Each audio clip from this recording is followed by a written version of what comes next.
அஸ்ஸலாமு அலைக்கும்.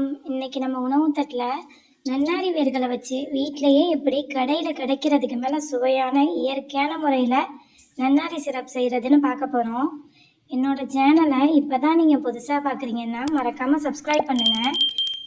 நன்னாரி கட்டையை பொறுத்தவரையும் அந்த உள்ளக்க உள்ள வேறு நமக்கு தேவையில்லை, அந்த மேலே உள்ள பட்டை தான் நம்மளுக்கு தேவை. அது காஞ்சி இருக்கும் போகும்போது அதை உரிக்க வராது. அதனால இதை ஒரு 4 மணி நேரம் இல்லை ஓவர் நைட்டு ஊற விட்டுக்கலாம். கழுவி சுத்தம் பண்ணிவிட்டு நல்ல தண்ணியிலே ஊற வச்சுங்க. ஏன்னா நம்ம அந்த தண்ணியும் யூஸ் பண்ணுவோம். மண்ணு தூசி இல்லாமல் சுத்தமாக கழுவி எடுத்துங்க. இப்போது 4 மணி நேரம் ஊறினதுக்கப்புறம் அந்த உள்ளக்க உள்ள கட்டையை இந்த மாதிரி ஒரு உரலை வச்சு இடித்தோம்னா அழகாக கலண்டு வந்துடும். ஈஸியாக உரிக்க வரும். இந்த மேலே உள்ள பட்டையை மட்டும் நம்ம யூஸ் பண்ணிக்கலாம்.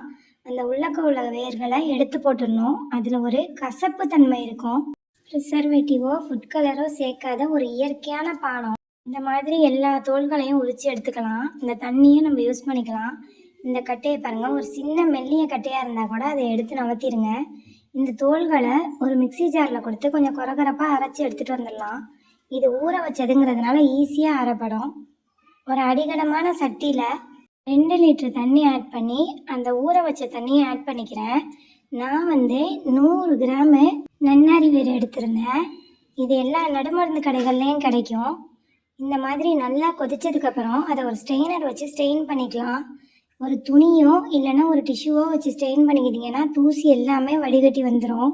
இப்போ இந்த வடிகட்டின தண்ணியை அந்த பாத்திரத்தையே கழுவி அதிலேயே ஆட் பண்ணி 2 லிட்டர் தண்ணிக்கு 1.5 கிலோ சீனி போட்டு நல்லா கொதிக்க விட்டுக்கலாம். ஆனால் வெல்லம் நாட்டு சர்க்கரையிலலாம் இதை ட்ரை பண்ணலாம். ஆனால் அது ரொம்ப நாளைக்கு வராது, சீக்கிரமாகவே சளிச்சு போயிடும். இது கிறிஸ்டலைஸ் ஆகாமல் இருக்கிறதுக்காக நான் ஒரு 1/2 மூடி லெமன் புழிஞ்சிக்கிறேன். அவ்வளோதான் ஃப்ரெண்ட்ஸ், நம்மளுடைய நன்னாரி சிரப் சூப்பராக தயாராகிடுச்சு. இதை ஆற விட்டு ஒரு கிளாஸ் பாட்டில் இல்லாட்டி ஒரு பிளாஸ்டிக் பாட்டிலில் ஸ்டோர் பண்ணி வச்சுங்க. எந்த ஒரு ஃபுட் கலரோ எந்த ஒரு ப்ரிசர்வேட்டிவோ செய்யாமல் வீடே மணக்கிற மாதிரி நன்னாரி சர்பத் நம்ம வீட்டிலையே பண்ணிட்டோம். அந்த காலத்துலலாம் இந்த முறையில் தான் வீட்டிலையே செஞ்சு வச்சுக்குவாங்க. இப்போ தான் கடைகளில் நம்ம விதவிதமாக வாங்கி யூஸ் பண்ணுறோம். இந்த மாதிரி வீட்டிலையே செஞ்சு வரக்கூடிய ரமலானுக்கும் கோடை காலத்துக்கும் குளிர்ச்சியான பானமாக ரெடி பண்ணிங்க.